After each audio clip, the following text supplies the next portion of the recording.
Hello, and welcome everyone to our study of Romeo and Juliet. In this scene, we are going to read about Friar Lawrence and Romeo having a conversation. The scene takes place in Act 2.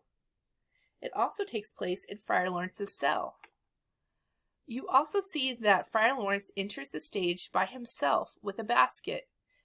In this basket are different plants, and he talks about how plants can have negative and positive effects on people. He is someone who's very smart in terms of the effects of plants. We also call this long kind of speech a soliloquy. Let's listen in. Enter Friar Lawrence with a basket. The green-eyed morn smiles on the frowning night, checkering the eastern clouds with streaks of light, and flecked darkness like the drunkard reels from forth day's path and Titan's fiery wheels. None, ere the sun advance his burning eye, the day to cheer, and night's dank dew to dry. I must upfill this osier cage of ours with baleful weeds and precious juiced flowers. The earth, that's nature's mother, is her tomb. What is her burying grave? That is her womb.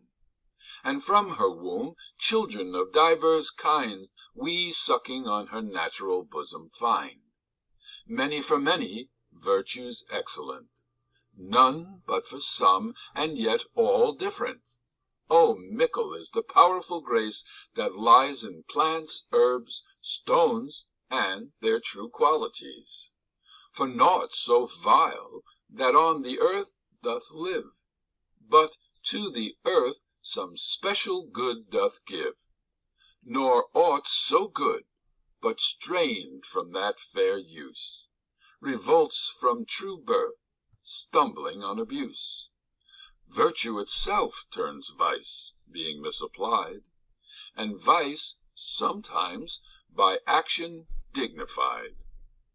Within the infant rind of this small flower poison hath residence, and medicine power. For this, being smelt with that part, cheers each part. Being tasted, slays all senses with the heart. Two such opposing kings encamp them still, in man as well as herbs, grace and rude will. And where the worser is predominant, full soon the canker death eats up that plant. Enter Romeo. Good morrow, father. Benedicite. What early tongue so sweet saluteth me? Young son, it argues a distempered head so soon to bid good morrow to thy bed. Care keeps his watch in every old man's eye, and where care lodges, sleep will never lie. But where unbruised youth with unstuffed brain doth couch his limbs, there golden sleep doth reign. Therefore thy earthiness doth me assure thou art uproused with some distemperature. Or, if not so, then here I hit it right. Our Romeo hath not been to bed to-night. That last is true, the sweeter rest was mine. God pardon sin. Wast thou with Rosalind? Romeo enters the scene, and right away, Friar Lawrence can see that our Romeo hath not been in bed tonight. And Romeo answers, says, the last is true, the sweeter rest was mine. And Friar Lawrence was like, oh my gosh, was thou with Rosaline? Obviously, Friar Lawrence has talked to Romeo before about his love for Rosaline. And since Romeo was out all night, what does he assume? He assumes that he was out with Rosaline all night. Let's continue to read to figure out what happens next. The Rosaline, my ghostly father. No, I have forgot that name and that name's woe. That's my good son. But where hast thou been, then? I'll tell thee ere thou ask it me again.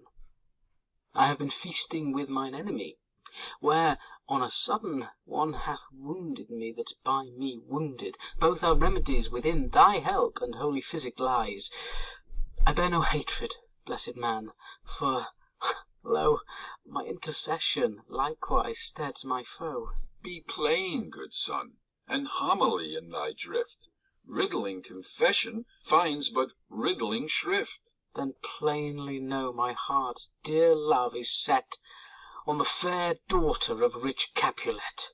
As mine on hers, so hers is set on mine, and all combined, save what thou must combine by holy marriage. When and where and how we met, we wooed and made exchange of vow, I'll tell thee as we pass. But this I pray, that thou consent to marry us today. Holy Saint Francis, what a change is here! Is Rosalind that thou didst love so dear, so soon forsaken? Young men's love, then, lies not truly in their hearts, but in their eyes. Jesu Maria, what a deal of brine hath washed thy sallow cheeks for Rosaline! How much salt water thrown away in waste, to season love that doth not taste! The sun not yet thy sighs from heaven clears, the old groans ring yet in mine ancient ears. Lo, here upon thy cheek the stain doth sit of an old tear that is not washed off yet. If e'er thou wast thyself, and these woes thine, thou and these woes were all for Rosaline. And art thou changed? Pronounce these sentences, then. Women may fall where there's no strength in men. Thou chidst me oft for loving Rosaline, For doting, not for loving, pupil mine. and badest me bury love. Not in a grave to lay one in, another out to have. I pray thee chide not. She whom I love now doth grace for grace and love for love allow. The other did not so. Oh, she knew well. Thy love did read by rote, that could not spell. But come, young waverer, come go with me. In one respect I thy assistant be. For this alliance may so happy prove, to turn our household's rancour to pure love. Oh, let us hence, I stand on sudden haste. Wisely and slow. They stumble that run fast. Exit. Let's pause and go back for a little bit. All right, so Friar Lawrence is shocked. He says, Jesu Maria, I'm surprised that it is not Rosaline that you're pining after, but now somebody else. He also says, be plain, good son, and homily in thy drift. Riddling confession finds but riddling shrift.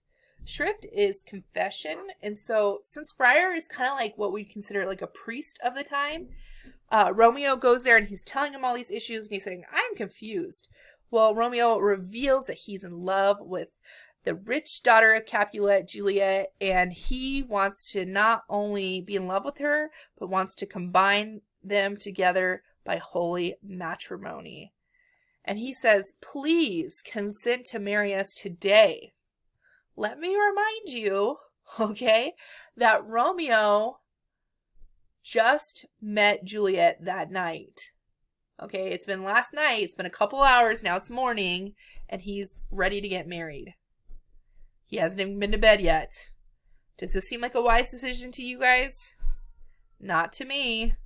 And rightfully so, Friar Lawrence is shocked.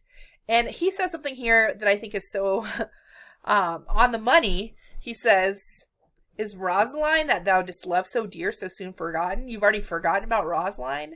He says, then young men's love lies not truly in their hearts, but in their eyes. Meaning that the love that he has for Rosaline was not really true love, but lust from looking at her and, like wanting her, and not because of, his true heart. And he says, what a great deal of brine or salt water that hath washed thy sallow cheeks for Rosaline. You cried so much for Rosaline, and then how much salt water now is thrown away in waste to season love that doth not taste. He says, you cried and cried over her, and now you are going to move on already to Juliet? That doesn't seem really wise. And Romeo says, hey, you gave me a lot of grief for loving Rosaline. He says, for doting, not for loving, people mine. People always think that Romeo and Juliet is such a great love story, but really when you look at the evidence, Romeo is just this guy who falls in love with love. He just falls for a girl. He looks at her. Oh, I love her. She's so beautiful. I love her. I have to marry her. Is that real love? In my opinion, no. And I would argue that Friar Lawrence agrees here too. So really, I think Friar Lawrence is kind of being a word of wisdom right here. And yet, surprisingly, Friar Lawrence agrees to marry them. Now, you may ask why? He says, in one respect I thy assistant be, for this alliance may so happy prove to turn your household's rancor to pure love. Meaning that I'll marry you, but only because it might end this feud between the Montagues and the Capulets. Friar Lawrence says, slow down, wisely and slow, they stumble that runs fast, because Romeo's like, oh, I'm off then, great job. Well, we know that if he's so quick to get married, then he might be quick to fall out of love and have all these issues too. So, Friar Lawrence, in one respect, reasonable, and the next respect, totally unreasonable. Alright, I hope this was helpful for you, and I look forward to reading the next scene with you. Take care and see you next time.